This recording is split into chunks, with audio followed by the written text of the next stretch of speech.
Session. We have a panel session now on the art of the possible for open talent, and you've heard from Mike and Roland and Paula already, and so they're joining the panel, which is great. And we also have Prez, who's the chief exec and founder of Talent Alpha, and May, who's Secretary General Vodafone Egypt Foundation. So thank you very much, guys. Great to have you with us. Prez, I'm going to start with you. How transformational do you think open talent could be to global enterprises? There's lots of us who are talking it up as it's the next big thing. It's going to be bigger than mobile phones and the internet, and it's going to change the future of work forever. Do you think it really is that transformational, or is it, old wine in new bottles? I think it's going to be extremely transformational, and as we look at it, probably 10 years from now, people will be listing it as one of the components of the fourth industrial revolution, next to AI, IoT, and robotization. And open talent or human cloud will be part of that list. Why? Because I think the companies will basically have no choice rather than transform. The skills gaps in some of the areas where these businesses operate will be so big that they will have to get creative on how they can actually close some of how they get the job done, right? And the open talent or human cloud would enable them to find the right talent, access it on demand to get the job done. But the benefits for the organizations, they're quite obvious. I think we spoke about a lot of that today, such as optimizing OpEx. It's not only the kind of the hourly rate you spend on getting access to talent, but also the time to productivity or decreasing the cost of recruitment, efficiency, but more importantly, the innovation. I also like to think about the open talent, not only in the context of freelancers, and it's great to see that this part of the ecosystem is gaining momentum. But also, I like to think about it as an ecosystem of companies, especially the services companies. There are hundreds of thousands of them out there, where a lot of talent is being is available and available for hire actually already. And if I envision a world, where these companies can interact and access or share talent more in an API mode and digital mode, I think this will be extremely transformational. Yeah, I think that's actually a really, really good point. And John Windsor talked about that in his opening, but it's really about ecosystems, right? We think about gig models as just being individuals. It's not just individuals. You're quite right, Prez. It's actually organizations as well, opening up potentially their inventory of skills to a wider audience. I agree. Sorry, if I might add to that too, I think the one thing that we don't look at enough is the impact that it has on geographically what's going on. Like, look what happened through 2020 when a lot of the big tech platforms, as we said, everyone can work from home and work remotely. This whole movement to secure remote workforces ties in very much with freelancing as well, and cities which might have been a little bit dormant and had little investment in that, that's turning into where the new cities come from, whereas the lower real estate where people want to live and not all flocking to these high places. And I think we underestimate the impact that can make across all of our own countries and regions, and it's really, really important how that trend will change that. Yeah, it's going to rebalance things, isn't it? Work becomes something we do rather than somewhere we go. Yeah. And we will see, inner cities changing as a result. I'm sure it's going to be really, really interesting change. I'm going to move on to, if I think many of us agree it is going to be super transformation, has got such great potential, but there are so many challenges. And Roland, let me just ask you from a with the world's largest platform, but as you go into enterprises and you try to help them, you must come across the same challenges all the time around security and IP and GDPR and legislation. How do you get around those challenges? How do you help enterprises understand what's possible? And I think, and you're right, everyone seems to have the same fears at the beginning of a cycle as well. But a lot of the time, the more you speak to customers and unpick those fears, a lot of them aren't as founded as they think a lot of the time. Because, whether you're dealing with a remote freelancer or whether you're dealing with a contract or whether you're dealing with a supplier, you've still got the same challenges. And just because they're remote doesn't make that a completely different ballgame. You're still doing your ID checks on them. You're still getting IP documents and NDAs signed. And it's also about using the platform in the right way as well. I'm a great believer that this is a huge revolution, but it's not here to, wipe out all permanent jobs and get rid of all service providers. There's a time and a place for each supply channel, and you need to pick the correct thing. And if I was a company that was just about to launch, you know, the top secret patent, which was going to absolutely revolutionize the world, I probably wouldn't give it to a remote worker I've never worked with before to work on that project. Maybe that's something for your core team. So it's about choosing the right type of work for the right individual and using the extended crowd in the right place. Yeah, no, I agree. It's a good point. May, I want to turn to you and give us a flavor.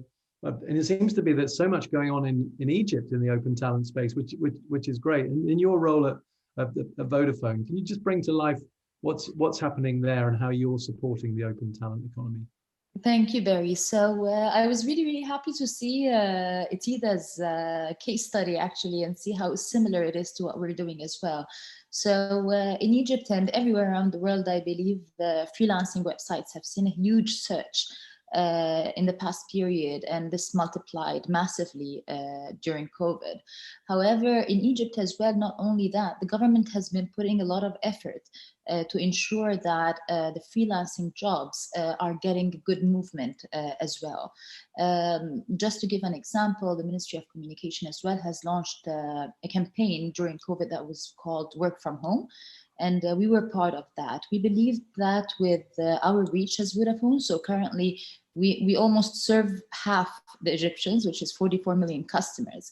And we have a huge reach to small to medium enterprises. Around 200,000. So we believed we had a great tool to use our technology for the betterment of the future, to our financial services as well, to make between these freelancers and the SMEs and SOHOs as well as multinationals. So what we did is that we did a bit of a research to understand how freelancers in Egypt think, what is their what is their challenges. And one of the things we found was really accountabilities. One was one of the things, security and safety, like having someone and a huge brand like us to be accompanied by that, give them a bit of trust as well. So this is why we launched the platform, which is called Begin, to let them start their freelancing journey. And then we ensured that we gave them a payment method or a secured payment method that they were aware of. So a lot of people like to do freelancing on global websites, but there was actually need as well for some local websites that they're aware of. They know the brand, they know the financial payments that are close to their heart. I mean, or with a huge reach to them. So just not just a credit card, but for example, a financial payment that had a POS that is close to their home that they know or that they know about and trust. So this was where we found our role was to give them really the accountability and the security and the trust. And the financial, I mean, having a financial service that they are aware of.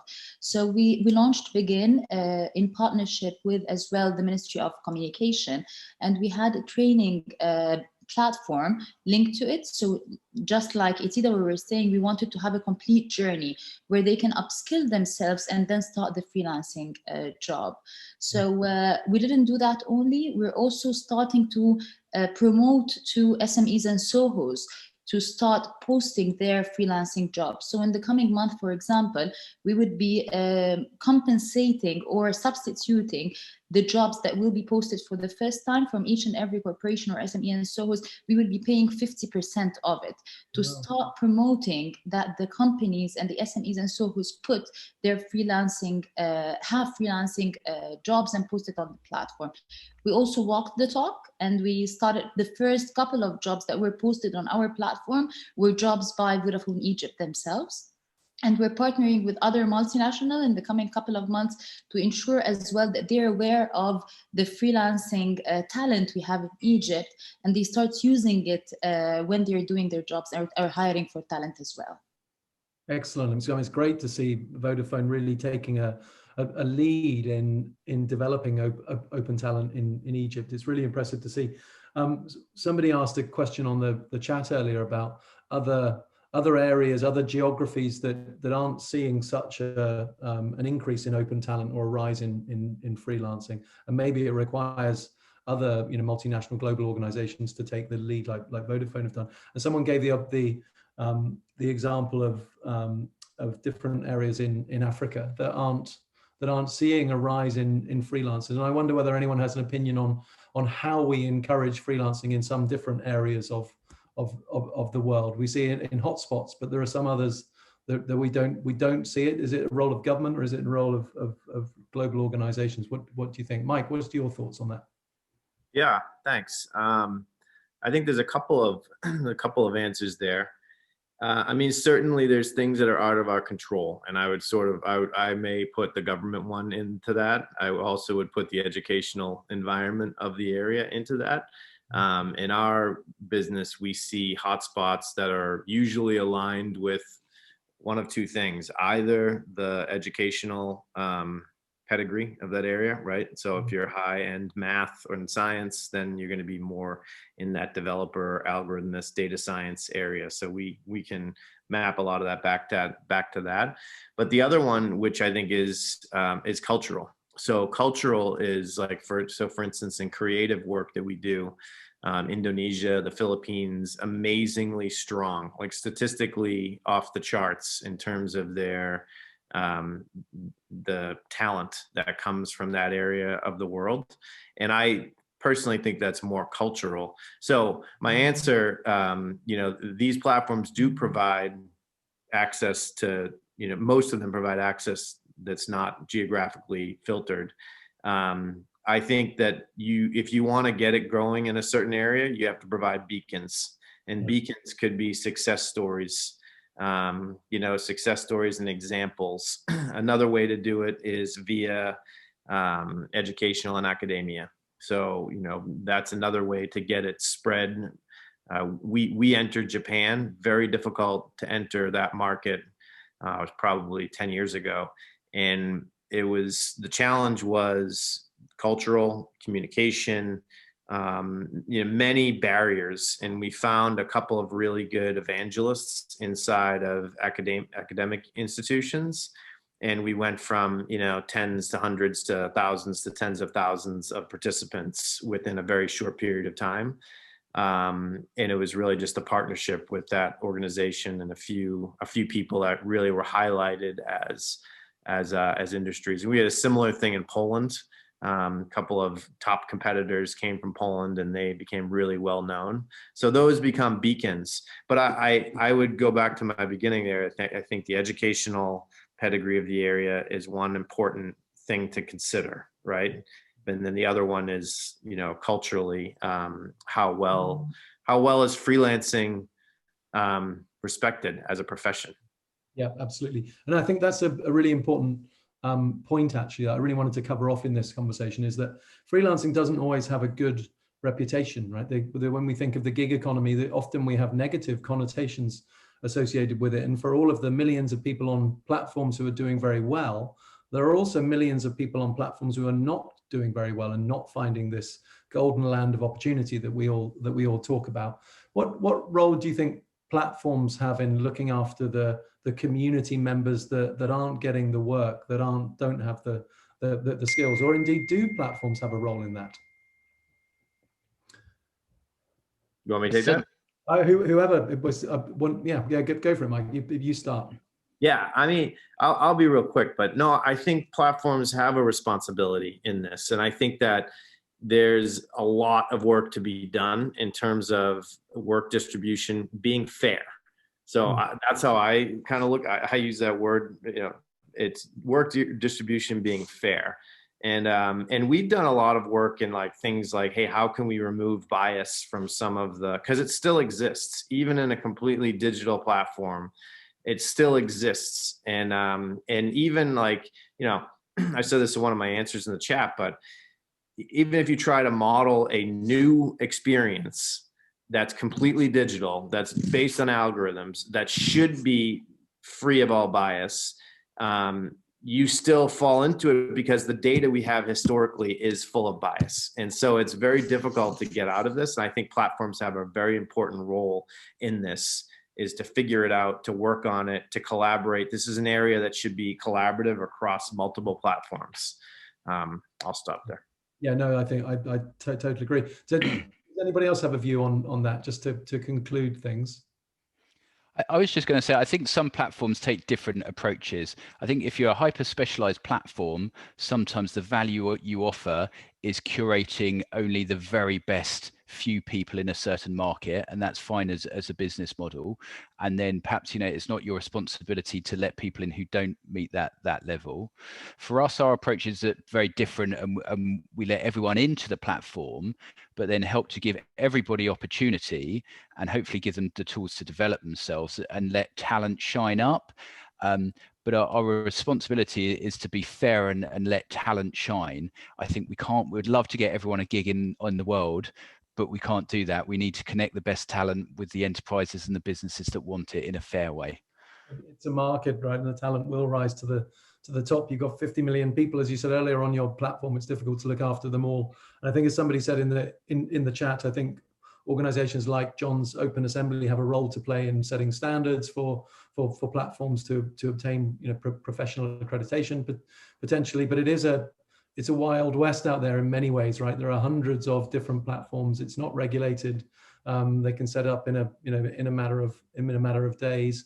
And so it's inevitable there's going to be some good stories and some bad stories. I would love to carry on this conversation. However, we are really tight against it with time. So apologies, it was a very short but sweet panel. But thank you ever so much for your thoughts, guys. We really, really appreciate your support to today's event. So